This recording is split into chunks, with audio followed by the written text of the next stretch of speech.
Welcome back to The Explainer. Today, we're unpacking a really powerful cognitive reframe from 12 Steps to a Good Life.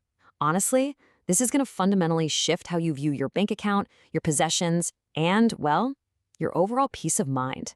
We're talking about the profound shift from ownership to stewardship. So, quick question for you.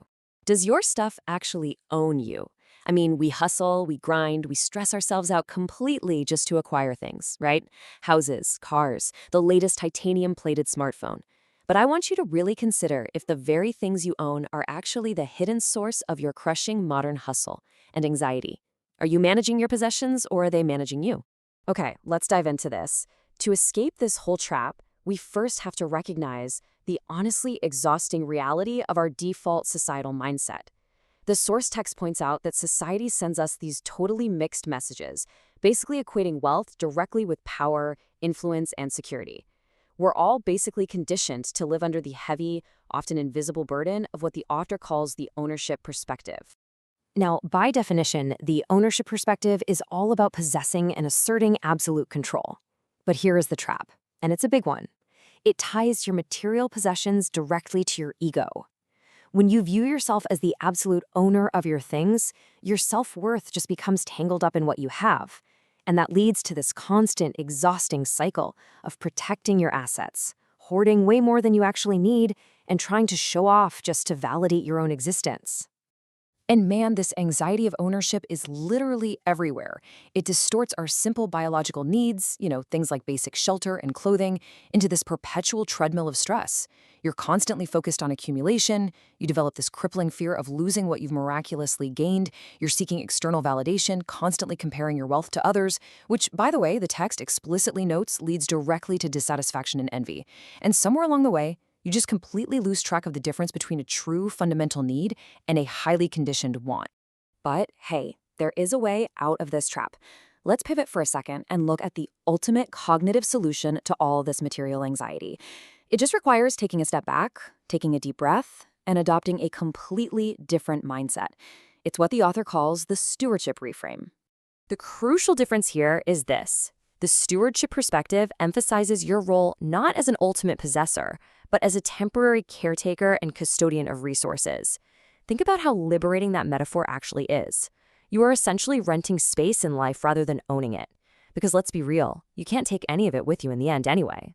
When you see yourself as a temporary steward entrusted with resources, that heavy, ego-driven anxiety of ownership, it instantly begins to lift. And it's amazing how this shifts our internal dialogue. The stressful voice of the owner is always asking, are my belongings tied to my self-image? But the grounded, calm voice of the steward asks, am I grateful for what I temporarily have? See the difference? This completely strips the ego away from the object.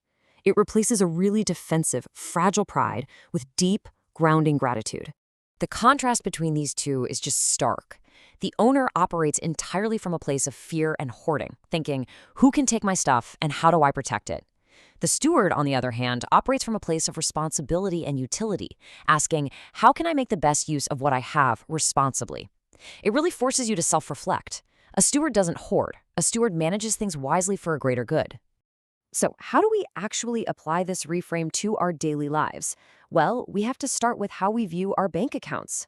The source material emphasizes that money is not just cold, hard math. It's a relationship. It is a powerful reflection, like a mirror, of our inner world, our true values, and our emotional maturity. Because mindless impulse spending and financial anxiety, they're really just symptoms. They are symptoms of an unexamined ownership perspective that's desperately trying to buy peace. Poor spending reveals that we're trying to fill inner voids with trivial material belongings. Like that third pair of sunglasses you swore would change your life? It's driven by pleasure, pride, and entitlement. Ultimately, it shows we are completely disconnected from our true values. We're using money to treat an emotional wound. And, as the text gently reminds us, that literally never works. To fix this, we have to undergo a bit of a psychological unlearning process. And we do that using a budget. Now, don't tune out. A budget isn't a restriction here. It's a tool of stewardship. Step 1, you have to face the anxiety, and let's be honest, the sheer boredom of actually tracking your money. Step 2, brutally separate your true needs from your conditioned wants. Step 3, practice delaying gratification. And finally, step 4, Align your spending with your core values. At the end of the day, your budget tells the unvarnished truth about what you actually value. And this brilliantly illustrates a fantastic financial baseline for stewards to allocate their resources, the 50-30-20 rule. Basically, you allocate 50% of your after-tax income to genuine needs, 30% to wants, and 20% to savings or debt repayment. Of course, you tweak this to fit your actual reality, but it keeps you constantly aware of those three distinct categories. It systematically prevents that blind consumerism that fuels the whole anxiety of ownership. Which brings us to the ultimate goal of managing our resources in the first place. It is time to redefine what success actually looks like and cut through all the noise society constantly feeds us. We really need to talk about finding your enough point. If we systematically compare these two worldviews, it's pretty eye-opening. Society tells you wealth equals power, influence, luxury, and just endless accumulation. It's a treadmill that never ever stops because there's always someone out there with a slightly bigger boat. But the philosophical view, the view of the steward, focuses entirely on emotional well-being. It recognizes that money's primary job is simply to help you avoid misery. And instead of endless growth, the goal is actually having fewer desires. This leads to such a profound realization from the text. There are two ways to be rich. One is to have a lot of money, the other is to have fewer desires. The source material is crystal clear on this. Money only increases happiness up to the point of covering your basic needs and avoiding misery. Beyond that, the math just stops working. The true key to wealth isn't earning an infinite amount of money. It's the conscious management of your own desires. I absolutely love this quote highlighted in the text from Vicki Robin. She says, "The old roadmap was growth is good, more is better. The new one realizes there is an enough point."